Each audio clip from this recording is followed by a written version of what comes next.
Hey guys, we're kind of in the shop today, but not really. Sorry it's been a while since I uploaded a video. Health hasn't been great the past year, I would say. But anyway, I have been doing some work. And I'm here to answer the question, can you put a 3.7 liter engine in a Ford F-150? You can. This here used to be an EcoBoost truck. I'm going to turn you around. This used to be a Ford EcoBoost 3.5 liter. It's the truck's a 2012, and it is no longer an EcoBoost. It is now a 3.7 liter V6. Much better engine as far as I'm concerned. EcoBoosts have a very high fail rate for some reason. But basically what happened was I bought this truck over here. And as you can see, I was going to fix it, but this truck was very, very, very rusty. As you can see.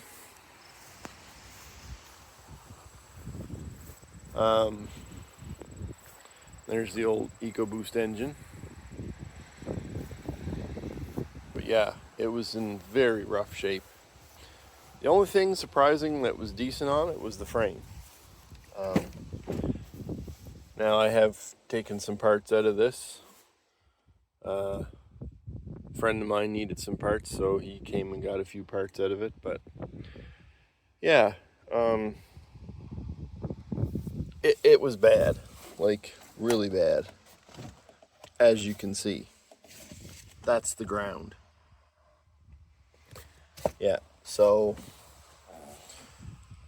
and this truck only had 189,000 kilometers, I believe, on it when I bought it.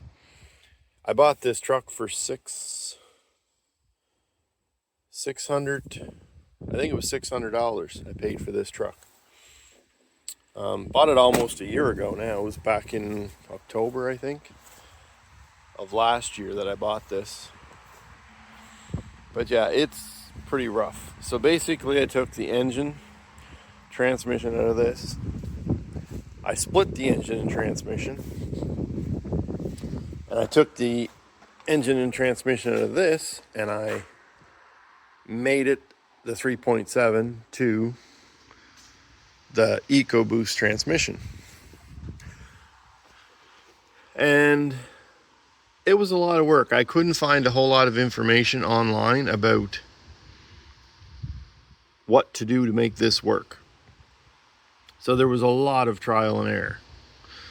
So I thought I'd make this video to kind of tell you guys what I did as far as getting this truck to run and drive, and what it took. So basically, I had to use the PCM or ECU from that truck to run this engine.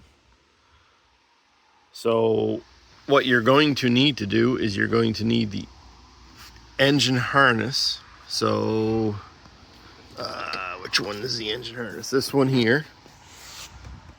This one here, you're going to need this harness that goes to this engine. You will need that with that engine. You don't have to cut anything on that or modify anything on that. Just leave it connected to the engine and plug it in here. The transmission harness. This harness is off of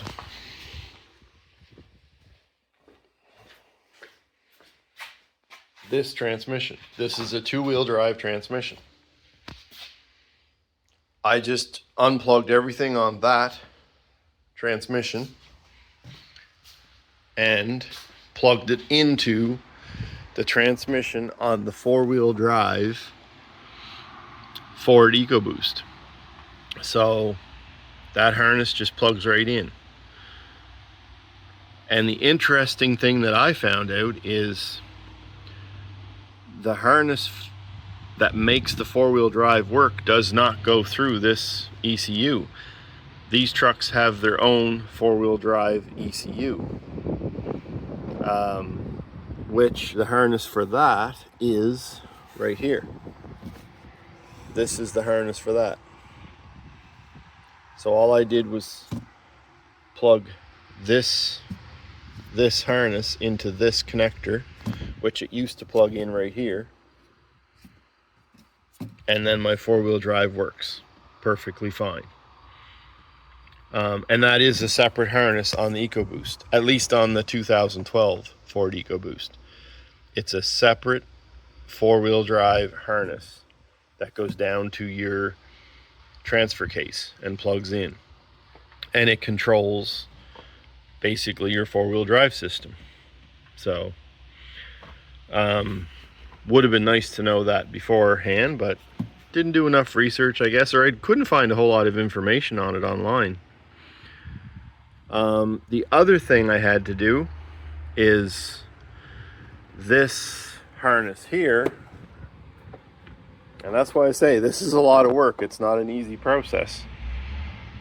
This harness here that runs down both sides, it runs down here and into that corner of the firewall. It also runs this way and it goes up along and it goes right in there in the firewall. And there's a lot of plugs on both ends of that in the firewall, but on the other side of the firewall. But this harness I got out of a 5-liter at the junkyard, which was fine. That worked great. But the only thing that I found was different after I changed out this harness and plugged it in there and I went to start the truck, it ran terribly, like it was in limp mode or something. There was something wrong. Anyway, what I come to find out is my mass airflow sensor, this here, was not working. And at first I thought it was the sensor, because that's what it was acting like. And that's what the codes were coming up for. There was basically no, I forget what the code was now, but it basically was not reading the sensor at all. So I was getting ready to order a new sensor, and then I thought, wait a minute.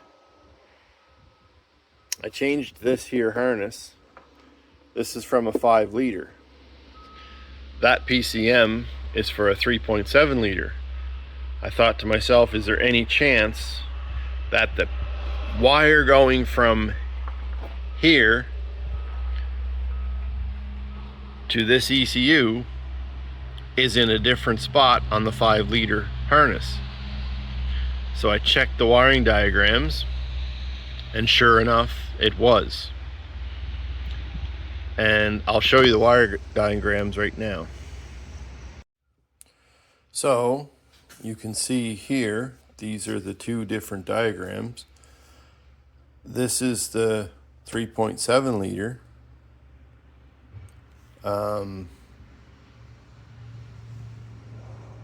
This is the ECU, powertrain control module, PCM, ECU, same thing. And this is that connector, the body connector. That's what that C175B, B is for body connector. And you can see that the signal wire coming from the mass airflow sensor goes to number 41. So that's on the 3.7. So that's in that ECU. It goes to pin number 41 on that 3.7 ECU or PCM. And on the 5 liter, which is right here, this connector has a different connector number for one, but it's still the body connector. But that signal wire, that blue wire, this is the mass airflow sensor. And that's the blue wire. It goes to pin 2.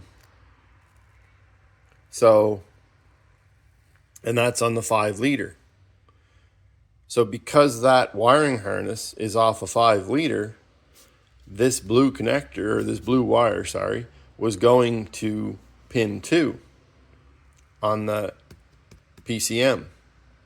So I had to depin that and put it over to pin 41. Once I did that, the truck started and ran perfect. Had no issues. Everything else was the same. Like the other side of that wire goes to 47. You can see there. And on this one here, it goes to 47. It was just the other side went to pin 41 on the 3.7. But on the harness I got from the junkyard, it was on pin 2.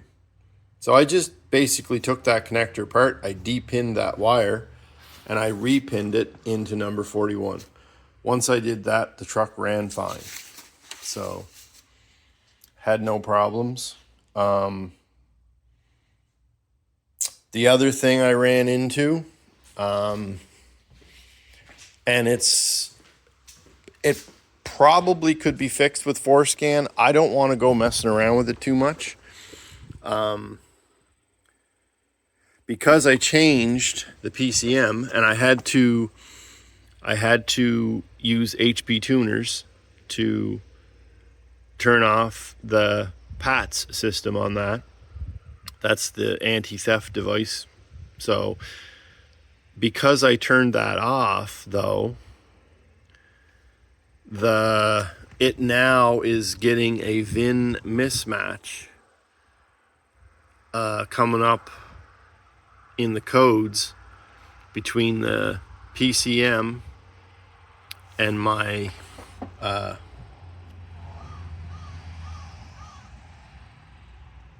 anti-lock brake module, which is right there. Now, I can probably use Forescan to rectify that situation. I'm not sure. But because of that, when I start the truck, and I will start the truck,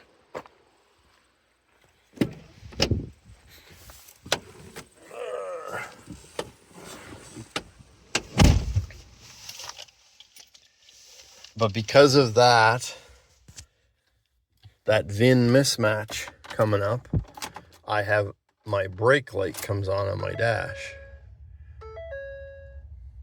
So you can see it there. Check brake system. The reason that's coming up is because, and that also comes up, those two codes come up because that anti-lock brake module has a different VIN than the PCM. So it's not recognizing it. And that's also why my check engine light is on. But I usually just click OK, and it puts it right back to that screen. So that's really the only downfall as far as your instrument cluster. You're going to have a brake light on, your traction control light will be on, and your ABS light will be on because of that. And you'll have a engine light on. Basically, your instrument cluster will look like a Christmas tree. But As far as I know, everything is still working fine. The brakes work fine, no issues at all. Now, because this truck has a brake controller too, I'm not 100% sure if that even works, because that was the only thing different on the 5-liter harness and the 3.5-liter harness was the wire that plugs into your brake pedal. On the 5-liter harness is in that engine harness that comes through the firewall, and the wire plugs into your brake switch. On this truck, the 3.5-liter, that brake wire for some reason is coming up into the dash harness, and I assume it has something to do with this. Now, maybe if I had have gotten the harness off of a truck that had the trailer brake controller up here, that wire would have been different. It would have come off the engine or the dash harness instead of the engine harness. I don't know. I'm not sure. So I'm not 100% sure if that works or not. Not really a big deal for me. I don't tow anything with this truck anyway. Nothing heavy that would involve a trailer brake controller. But yeah, I may look into that later on. But everything else works. My AC works fine. No issues. The 4-wheel drive, as you can see, shift in progress. It works fine. And I'll shift it back.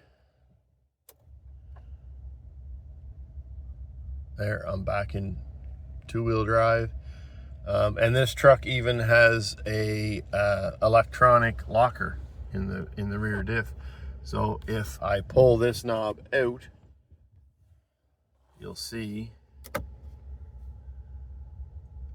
that's my rear axle locking.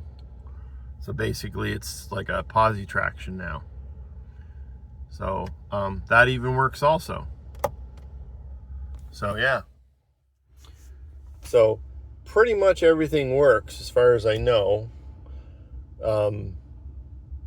Besides those lights coming on when you start it up, doesn't really bother me that much. I mean, it is just an old truck, and I'm not 100% sure if this is working or not. I don't think it'd be a big deal to take that connector that is coming up to this harness, if that's what controls this. I'd have to look at some wiring diagrams and figure that out. But I don't think it'd be a big deal to get that working. If it's not, it might be. I've never actually even tried it. Oh, so this here works. Yeah, so I don't know, maybe it is working. I'm not sure. It's certainly doing something on the dash, but whether or not it's actually working, I don't know. Yeah, when I click that over across like that, that comes up and says trailer disconnected. So it knows the trailer's not even there right now. So yeah, I don't know if it's working or not. Not sure. If I ever hook a trailer to it, it has trailer brakes, I'll find out.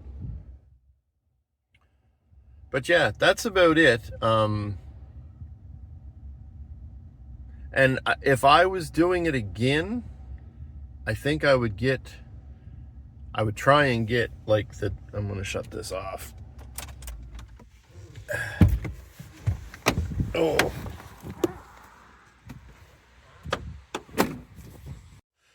Yeah, if I was doing it again, putting a 3.7 or a 5-liter into an EcoBoost truck, I think it would make it a lot easier if the donor truck was the same type of truck. In other words, if I had bought a say, four-wheel drive, XLT, crew cab,